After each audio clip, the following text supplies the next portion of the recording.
Très chers amis, bienvenue à tous, une fois de plus, dans votre émission très spéciale. Cette émission où vous apprenez qu'il y a toujours une solution, quel que soit ce que nous traversons dans notre vie. Et j'ai la certitude, vous qui êtes là avec nous aujourd'hui, si vous ouvrez le cœur, quand j'ai dit ouvrir le cœur, c'est accepter ce que vous allez recevoir ce soir, vous pouvez être sûr que certainement, vous allez commencer à voir les choses d'une façon totalement différente. Parce que la vision qui va vous être transmise est une vision différente, une vision qui vous permet de voir au-delà des problèmes.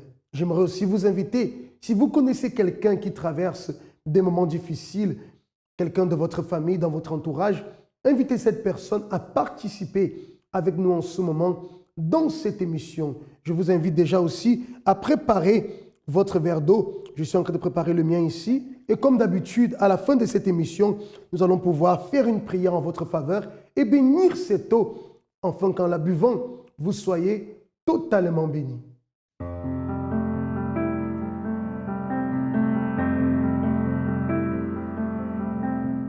Très chers amis, avez-vous déjà entendu parler de persévérance?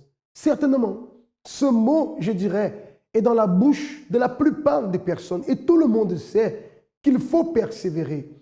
Un jeune, par exemple, qui désire obtenir son diplôme au niveau de ses études, doit persévérer, doit lutter, doit se battre et aller jusqu'au bout de l'objectif qui s'est fixé. Quelqu'un qui a un objectif professionnel, pour atteindre cet objectif, cette personne doit persévérer. Donc vous voyez que la persévérance fait partie de la vie et la persévérance est nécessaire pour tous ceux qui désirent la victoire. Peut-être à cause de tout ce que vous avez vécu jusqu'à présent, peut-être vous avez déjà baissé les bras, peut-être vous avez arrêté de persévérer.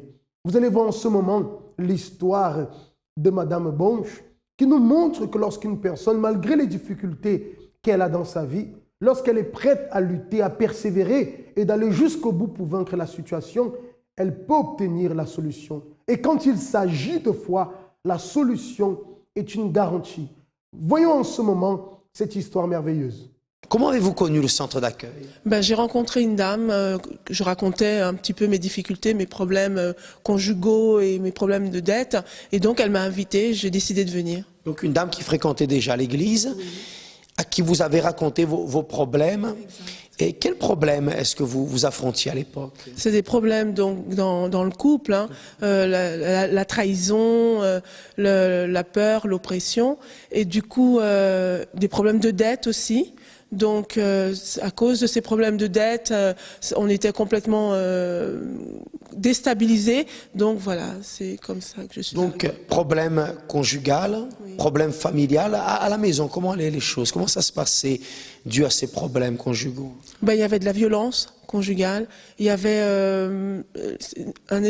c'était une ambiance particulière, je ne peux pas vous expliquer, il y avait un manque de sincérité, il y avait de la peur, on n'était pas en sécurité.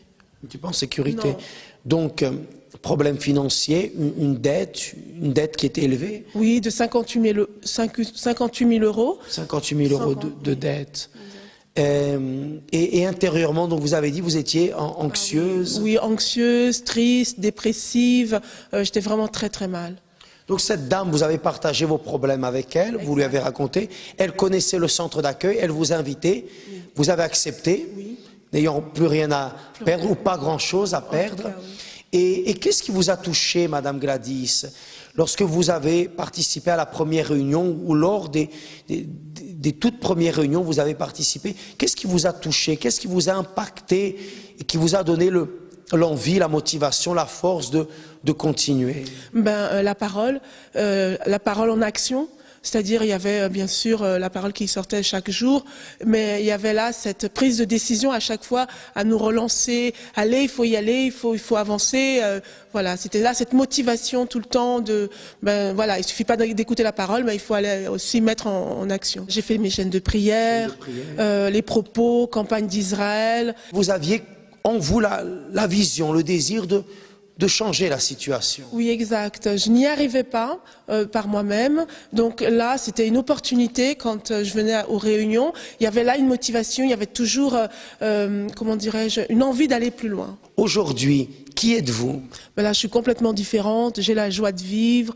Il y a plus ce genre de comportement à la maison, agressivité, trahison, tout ça, c'est fini. La dette a été effacée. Donc le mariage a été restauré, la vie conjugale est nouvelle. Elle est nouvelle, complètement nouvelle. Le problème des dettes. C'est résolu vu qu'on a eu un effacement de dettes total. Vos dettes ont été effacées totalement. Totalement. Et intérieurement, Madame Gladys, qui êtes-vous? Toujours anxieuse, toujours déprimée? Non, pas du tout. J'ai la joie de vivre. J'ai vraiment envie d'avancer. Toujours la vision pour aller plus loin. Voilà, pour conquérir et on avance. Aujourd'hui, vous êtes une personne épanouie et réalisée dans toutes les sphères de votre vie qui auparavant étaient détruites.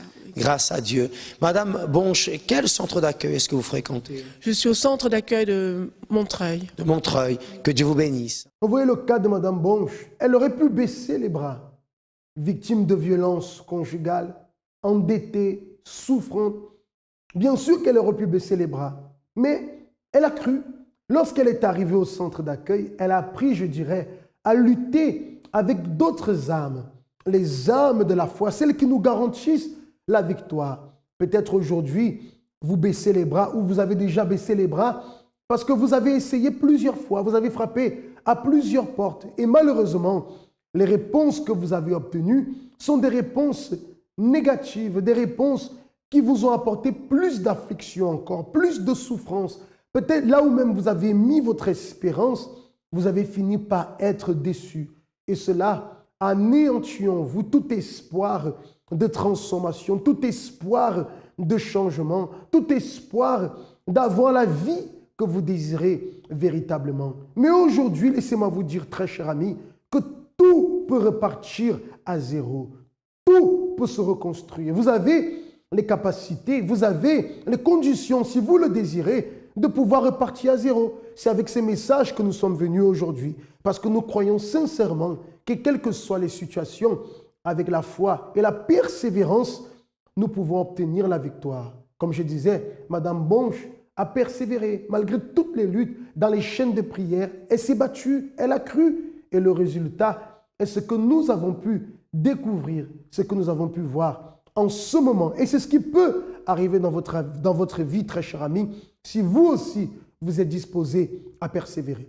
Madame Joanna, comment était votre vie avant que vous arriviez au centre d'accueil universel? Oh là là, ma vie a été complètement détruite.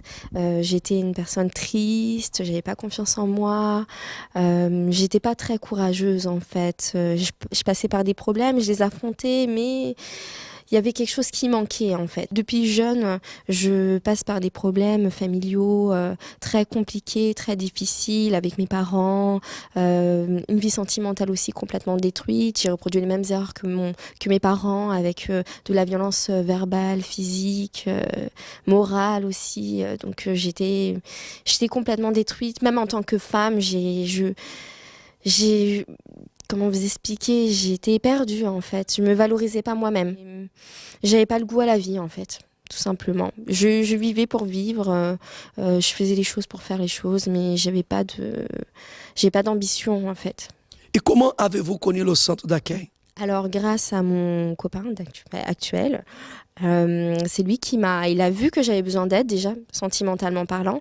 Donc il m'a emmenée à la thérapie de l'amour. Je suis venue, j'ai écouté. Bon, après, j'avais moi-même envie de changer. J'avais réalisé que ma vie, je pouvais plus accepter de vivre comme ça. Donc je suis venue, j'ai entendu les paroles qu'il fallait que j'entende. Et à partir de ce moment-là, j'ai décidé de changer. Parce que c'est un changement intérieur, en fait. On doit d'abord changer. On doit se changer, nous, en tout cas dans la vie financière, avant de se mettre avec quelqu'un. On doit voir nos problèmes intérieurs, les réparer et puis après avancer. Alors j'ai fait la thérapie de l'amour dans un premier temps, puis après je suis venue les dimanches. Ça m'a tellement apporté, j'ai vraiment changé. Maintenant je suis devenue une femme complètement différente, je suis plus triste, j'ai confiance en moi, j'ai la joie en fait. Pour la première fois de ma vie, je me sens heureuse. Alors moi, le conseil que je peux donner aux personnes, c'est de persévérer, de continuer, parce que même si on vient à l'église, on va pas se mentir, c'est difficile, on passe par des épreuves qui sont même des fois plus difficiles que quand on n'était pas à l'église. C'est de persévérer dans la foi et d'avoir la conviction que Dieu est avec nous. Amen. Le dimanche, au centre d'accueil universel, nous avons la concentration de foi et des miracles qui vous apportent la bonne direction pour que vous soyez une personne bénie et transformée. Venez au centre d'accueil universel et vous allez prendre possession de cette victoire que Dieu a préparée pour vous. Vous voyez qu'il y a le cas des personnes qui persévèrent, mais qui persévèrent dans ce qui est erroné. Des personnes qui persévèrent dans ce qui est négatif. Nous allons voir l'histoire maintenant de Madame Rose et de Monsieur Yves. Et Madame Rose a fait plusieurs tentatives de suicide. Nous savons très bien que mettre fin à ses jours est quelque chose de vraiment terrible, quelque chose d'horrible. Lorsque nous entendons dire que quelqu'un a mis fin à ses jours, nous sommes choqués parce que nous savons que cette attitude est quelque chose de vraiment terrible, bien sûr, dans le sens négatif. Et vous voyez qu'elle a essayé, dont beaucoup de personnes essayent, tentent, persévèrent dans ce qui est négatif. Mais nous pouvons aussi persévérer dans ce qui est positif. Persévérer, par exemple, pour changer la situation familiale. Peut-être aujourd'hui, dans votre mariage, les choses sont complètement anéanties. Dans votre famille, rien ne va plus. Et peut-être vous avez baissé les bras. Ou vous persévérez dans les disputes, dans les querelles. Or, à travers une attitude simple d'utiliser la persévérance, mais du côté positif, cela peut apporter des grandes choses, une grande solution. Celle d'ailleurs que vous attendez pour votre vie. Voyons l'histoire de Madame Rose et de Monsieur Yves. J'étais malheureuse, le père de mes enfants, et c'est-à-dire avant, il me battait et il me trompait, tout ça, et j'étais très malheureuse, et c'était une trahison, tout. Il n'y avait pas de l'amour, il y avait toujours la guerre et la haine, et ça arrive, j'ai envie de le tuer parfois. Et moi aussi, en même temps, je voulais me suicider. Je buvais beaucoup d'alcool et fumais la cigarette, et ça m'arrive de le mélanger avec marijuana. Pour moi, l'alcool, la drogue, pour moi, c'était la solution. C'est-à-dire, comme j'étais malheureuse et triste, et disons, j'avais des amis, mais c'était des amis, quand ils veulent quelque chose, je devais leur donner, mais ils n'étaient pas sincères. Et quand je vais me coucher, quand je vais dans mon lit, c'était l'alcool et la cigarette. C'était ça la solution pour moi. Je voulais me suicider 2 fois. La première fois, j'ai mélangé l'alcool et des comprimés et je buvais, ça ne m'a rien fait. Et deuxième fois, comme j'habite au 11e étage, je voulais sauter sur le balcon, et puis après, il y a quelque chose qui m'a dit non, ne fais pas ça. Et comme il était 11h30, il y avait mon fils qui sortait à l'école pour rentrer à la maison. Quand j'ai regardé en bas, je vis qu'il rentrait. Après, j'ai arrêté, j'ai sauté. Alors, ma vie était complètement, je dirais, à base de 10, suite à un conflit familial que je ne pouvais pas supporter. J'étais forcé de quitter ma maison conjugale pour me retrouver chez une famille, sachant que cette famille pouvait témoigner ma sérieuxité, l'heure de rentrer le soir, je pouvais justement justifier à mon ex-épouse que j'étais sérieux, voilà, qu'il n'y avait pas de situations, je dirais, insolites, voilà. Donc du coup,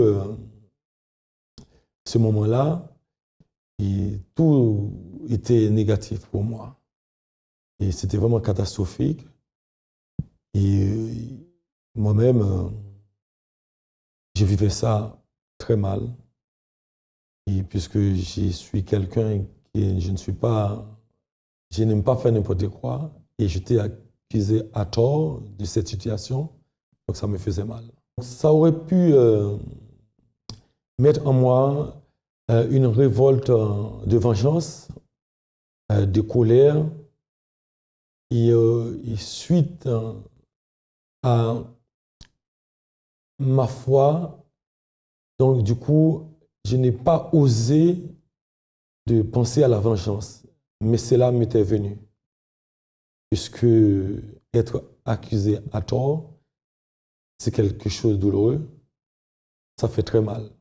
Vous voyez que Madame Rose était victime de violences conjugales. Et le rêve qu'elle avait en elle, bien sûr, c'était de pouvoir avoir un foyer béni, pouvoir trouver un homme qui l'aime et qui puisse lui apporter toute la protection, tout l'amour dont elle avait besoin, chose qu'elle n'a pas connue dans son mariage précédent. Lorsqu'elle est arrivée au CAU, elle a pu connaître comment, elle a pu apprendre comment lutter pour qu'un désir que nous avons, un simple désir, puisse devenir réalité. Vous savez, il y a des personnes qui sont dans la situation que Madame Rose était et qui sont totalement désespérées, qui pour elles, la vie n'a plus lieu de vivre. Pourquoi?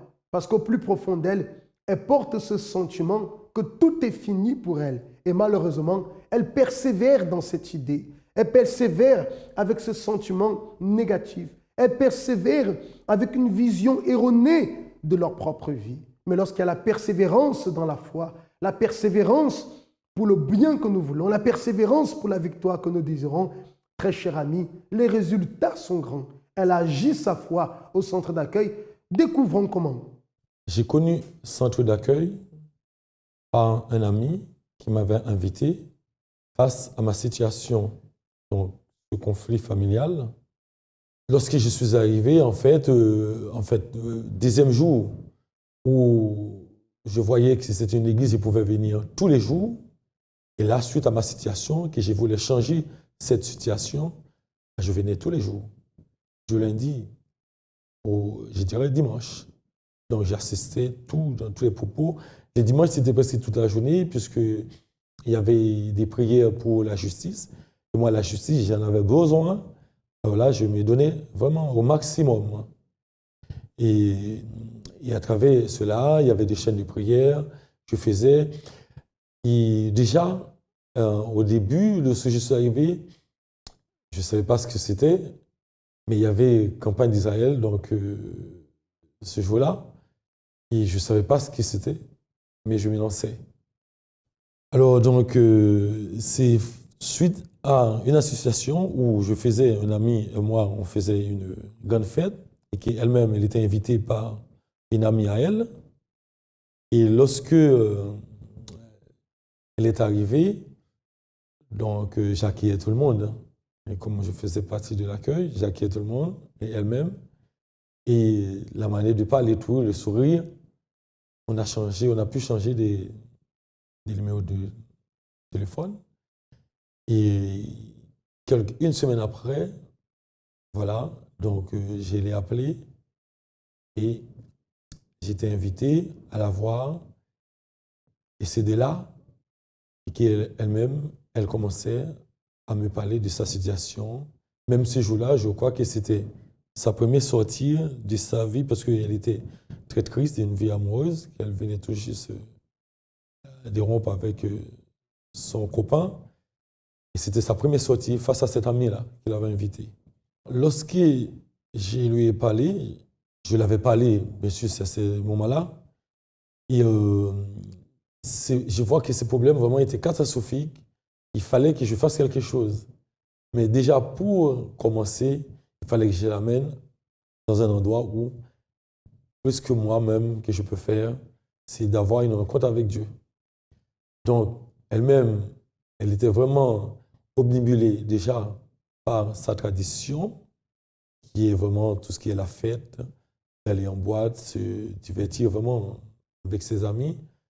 Et elle était vraiment entourée des amis qui faisaient vraiment, je dirais, entre guillemets, n'importe quoi. Donc, je voulais vraiment la sortir de là. Et c'était la seule manière, c'est de l'inviter, mais de ne pas savoir où elle devait aller.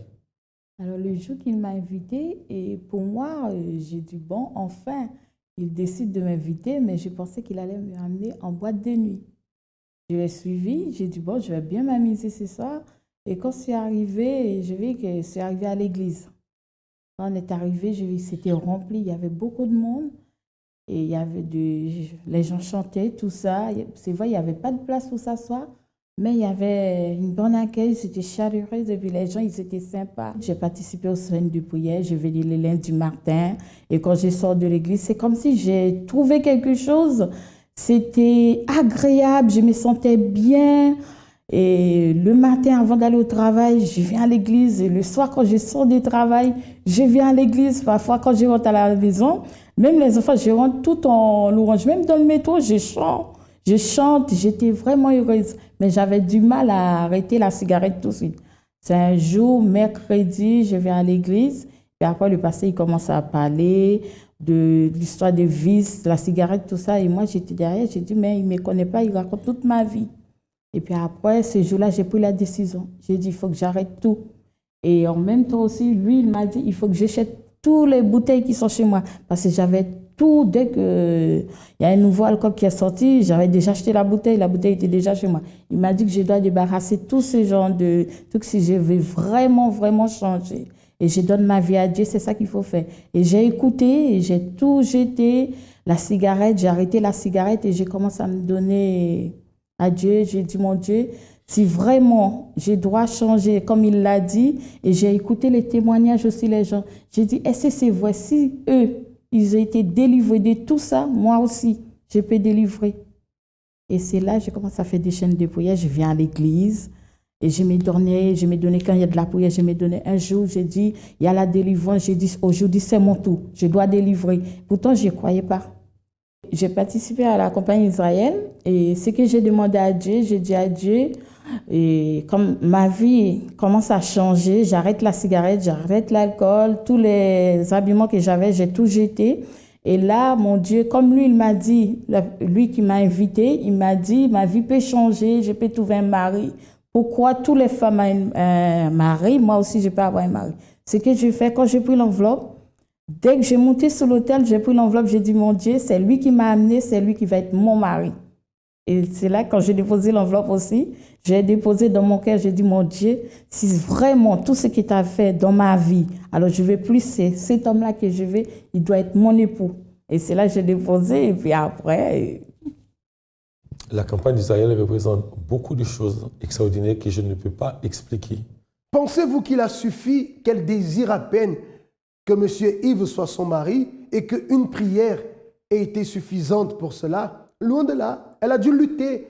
Elle avait un désir à cœur. Elle avait, je dirais, une vision. Elle avait un projet. Et ce projet, elle a dû persévérer. Elle a dû mettre sa foi en action dans les chaînes de prière, dans les campagnes d'Israël. Enfin, elle a dû lutter pour cela. Tandis que beaucoup baissent les bras, abandonnent, elle a cru dans quelque chose et a porté en elle la conviction que Dieu allait l'honorer, le Dieu qui l'a retiré de la souffrance dans laquelle elle était. Ce Dieu allait se manifester dans sa vie pour la bénir. Donc vous voyez qu'il a eu de sa part la persévérance. C'est là où je veux venir avec vous, très chers amis.